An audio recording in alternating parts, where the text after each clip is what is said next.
Karen's first hint that her victory might be short-lived came at 7:15 a.m. the next morning, when the rhythmic whir of bicycle wheels woke her from a deep sleep.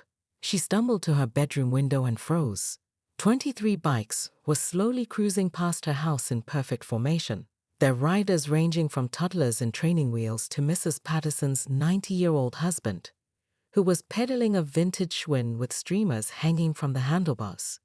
What in the... Karen grabbed her phone, speed dialing the non-emergency police line. "Ma'am, they're on the public street," Officer Martinez explained patiently when he arrived 40 minutes later. "They're not breaking any laws, but they're clearly targeting me. This is harassment." Officer Martinez watched as another wave of cyclists rounded the corner, including the Methodist Church's youth group and what appeared to be a family of 5 on a tandem bike built for 2. "Looks like people exercising their right to use public roads, ma'am." By day 3, the parade had grown to over 60 participants. Karen installed a security camera aimed directly at the street and began documenting everything. She created spreadsheets tracking arrival times, participant counts, and decibel levels. She measured tire marks. She even hired a private investigator to photograph license plates of parents who drove alongside their cycling children. "This has gotten completely out of hand," she announced at the next board meeting, slamming a 3-inch binder onto the conference table. "They're making a mockery of our authority." "Karen," Sarah Kim said gently, "maybe we should reconsider the bike ban. The community seems pretty upset." "Absolutely not.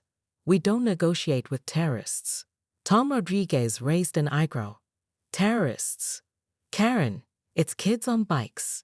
It's organized civil disobedience designed to undermine legitimate HOA governance." Karen's face was flushed. "If we cave now, what's next? People demanding the right to paint their houses purple? Garden gnomes? The complete breakdown of civilized society?" But even as she spoke, Karen felt something shifting inside her chest, a tight, uncomfortable feeling she couldn't quite name. The past week had been the loneliest of her life. Her morning walks had become gauntlets of disapproving stares. Her usual lunch spot at the community center had gone silent when she entered. Even her book club had mysteriously relocated their meetings without telling her. The parade continued to grow. Local news picked up the story. Someone created a TikTok account called Bike Parade Karen that gained 50,000 followers in a week. Karen's perfectly manicured lawn became a backdrop for cyclists wearing matching t-shirts that read "Spoke and Choose." On day 10, as Karen watched the morning parade from behind her living room curtains, she noticed something that made her stomach drop. Leading the group was Marcus Thompson, but beside him rode a woman Karen recognized with a jolt of panic, her own sister, Linda, who had driven 3 hours from Sacramento specifically to join the parade. Linda caught sight of Karen peeking through the blinds and raised her hand in a cheerful wave. The gesture was friendly, but Karen could see the disappointment in her sister's eyes. As the parade disappeared around the corner, Karen slumped into her leather recliner, still clutching the curtain. For the first time since this all began, she wondered if she'd made a terrible mistake, but admitting that would mean admitting she'd been wrong, and Karen Whitfield had built her entire identity around being right. Outside, she could hear the faint sound of bicycle bells in the distance, and something that sounded almost like laughter. To be continued. Karen Whitfield nearly choked on her morning latte when she spotted Mrs. Chen's 8-year-old grandson doing wheelies on the pristine sidewalk outside her living room window. Coffee splattered across her white blouse as she lurched forward, pressing her face against the glass. "Not on my watch," she hissed, already reaching for her phone to call the HOA emergency hotline. Yes, she had programmed it as a speed dial. 20 minutes later, she stood in her driveway wearing a bathrobe and fuzzy slippers, waving a measuring tape at the bewildered delivery driver who dared to park his bicycle against her mailbox post. Sire, do you see this?" She stretched the tape from the bike's front wheel to her property line. 2 3/4 inches. "You are encroaching on private property." The driver, clutching a package of organic dog treats addressed to her neighbor, slowly backed away as Karen began photographing the violation from multiple angles. But the moment that would define the next 6 months of Willowbrook Estates happened that evening at the emergency HOA meeting Karen had demanded. She stood before the 7-member board, her presentation slides already loaded, wearing her best power suit and the expression of someone who discovered a murder plot.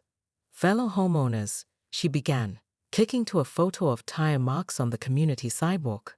We are under siege. Karen, it's just some kids riding bikes, said board member Tom Rodriguez, barely looking up from his phone. Just bikes? Karen's voice rose an octave. These vehicles are destroying property values, creating noise pollution, and frankly, they're a liability nightmare waiting to happen. She clicked through slides showing everything from a tricycle abandoned in the park to teenagers racing down Maple Street. I motion that we ban all bicycles from Willowbrook Estates common areas, including sidewalks, parks, and recreational spaces. The room fell silent.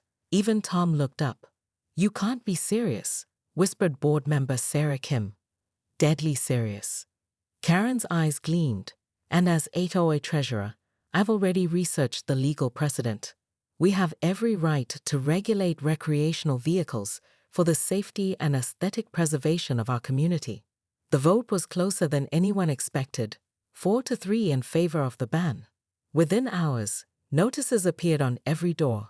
Effective immediately, bicycles are prohibited on all HOA-managed property. Violations subject to $500 fines.